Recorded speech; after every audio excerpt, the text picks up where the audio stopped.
Coach here with Statifying Football. This is the week. This is the final day of bowl games for the 2020 season. This will be Saturday, January 2nd. I did 2 other videos for January 1st. One for the 2 non-playoff games and one for the 2 playoff games. This is just 4 straight bowl games.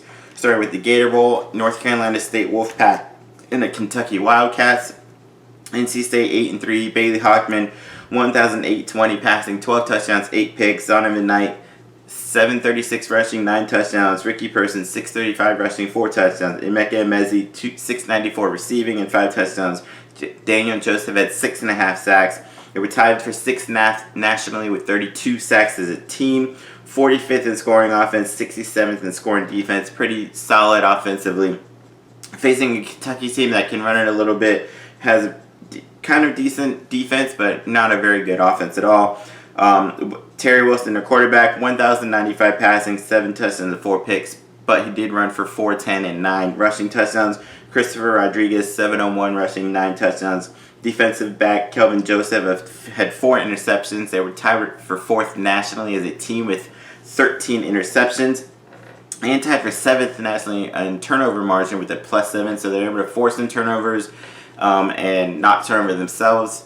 They're 107th in scoring offense, 47th in scoring defense. I think the turnover thing they're going to need this in this game to keep up with NC State. Not that NC State is a powerhouse offensively. They're certainly not a juggernaut, but they've been able to do it more consistently and running and passing than Kentucky has been. Kentucky can do it on the ground a little bit, but that's about all. They really have nothing in their passing game. For those reasons, I'm going to go with North Carolina State this year. I think they just had a good year, and I see them getting to 9 wins. All right, go to the Outback Bowl. Ole Miss and Indiana, possible high-scoring game here. Depends if the quarterback for Indiana can play, Michael Penix. Ole Miss is coming in at 4-5. Matt Corral, 2,995, 27 touchdowns, 14 interceptions, plus 469 rushing and 4 rushing touchdowns. Jarian Ely, 745 rushing, 9 rushing touchdowns. Elijah Moore, 1,193 receiving, 8 touchdown receptions. 6th in passing offense nationally, 13th in scoring offense, 3rd in total offense, but they're 121st in scoring defense, which I think, like I said, is not very good. Because Indiana with Michael Penix has a pretty decent offense. Without him, they kind of suck. Indiana, though, 6-1. They should have been in the Big Ten championship game. I'll probably rant about this in my other video about Ohio State. Big Ten said before this year you have to play at least 6 games to qualify for the Big Ten championship game. Ohio State was 5-0 the very week before the Big Ten championship. They're like, nah, we're going to change the rules just so Ohio State can get in. If I'm Indiana, I'd be irritated by that, but whatever.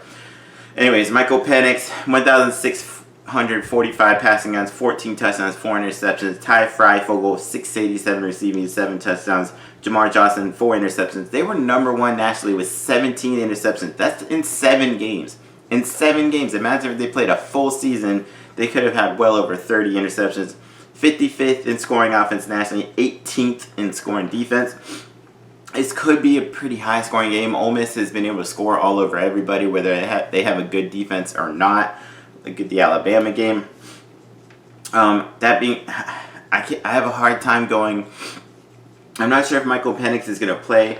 Indiana's favored by 8. I have a hard time going against Ole Miss in that offense. I'm not sure Indiana knows what they're going to be up against with that offense with Lane Kiffin, so I'm going to go Ole Miss there.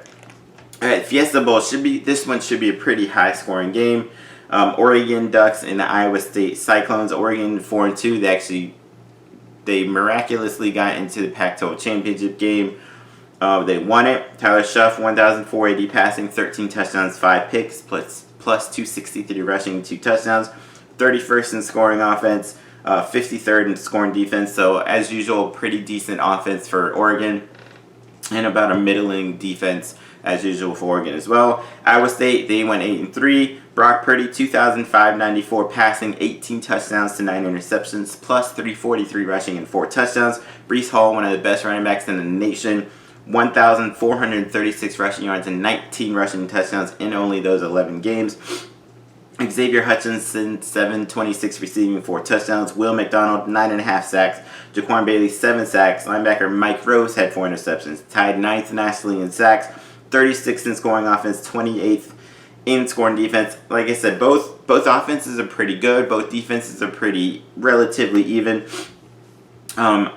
This is kind of tough. Oregon's kind of been up and down.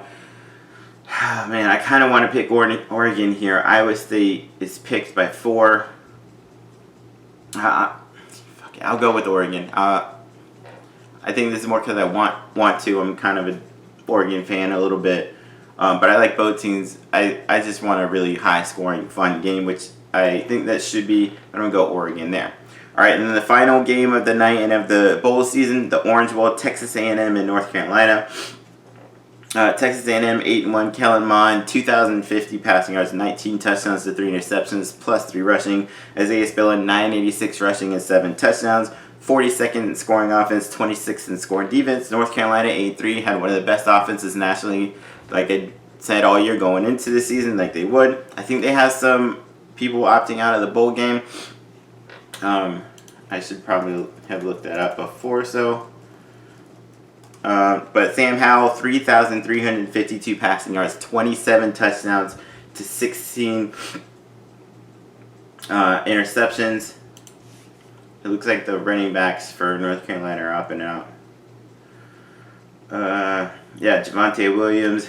So this is kind of a big deal because, yeah, so Diami Brown, their top receiver, Javonte Williams, Michael Carter, all opting out. Put it this way, Diami Brown had 1,000 yards receiving last year. I think it was Carter that had 1,000 yards receiving last year, and Javonte had like 933 last year. This season, in only 11 games, Carter, 1,245 rushing, 9 touchdowns. Javonte Williams, 1,140 rushing touchdowns, 19 rushing touchdowns. Diami Brown, 1,099 receiving yards and 8 touchdowns. All 3 of those guys have opted out. They do have another wide receiver back that had 1,000 yards last year, so they should have at least decent. This offense can, as long as they have Sam Howell, seems to be able to plug anybody in. Chasserat had 6 sacks. Someone Fox 6 sacks. Number 6 scoring offense in the country. 59th in scoring defense. And both decent offenses. Should be a pretty high scoring game, but with Sam Howell, with all those guys out, I'm going to go Texas A&M. I was going to go North Carolina. I really think Texas A&M is overrated. They were saying they should have been in the playoffs. Fuck that. No, they shouldn't have. That being said, because of the opt-outs for North Carolina, I think Texas A&M will end up winning that one. But that'll be another fun, really exciting game, high-scoring game to watch. All right, check out my other videos. Check out my playoff breakdowns, too. Peace.